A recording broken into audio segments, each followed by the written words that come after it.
आगे यमाचार्य जी नचिकेता को समझा रहे हैं, हे नचिकेता, जो मनुष्य आलसी, प्रमादवी, धर्म अधर्म का बोध नहीं है जिसको, वह उस ब्रह्म को खोजने मंदिर, मस्जिद, मथुरा, काशी, हरिद्वार आदि स्थानों में जा रहे हैं, उनसे बहु ब्रह्म के यथार्थ स्वरूप को मेरे तो तेरे जैसा ब्रह्म जिज्ञासु निराभिमानी ही जान सकता है।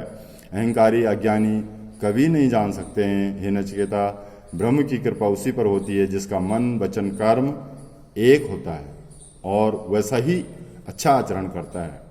जिसे आध्यात्म जीवन में से भिन्न सब कुछ नीरस ही लगता हो, उसको परमात्मा स्वीकार कर लेता है।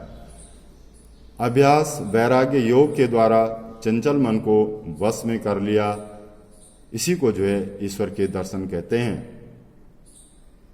अभ्यास वैराग्य और योग के द्वारा चंचल मन को वश में कर लिया, उसी को ईश्वर के दर्शन होते हैं।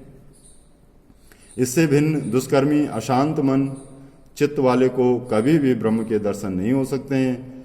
इसे निश्चित ही सत्य समझें।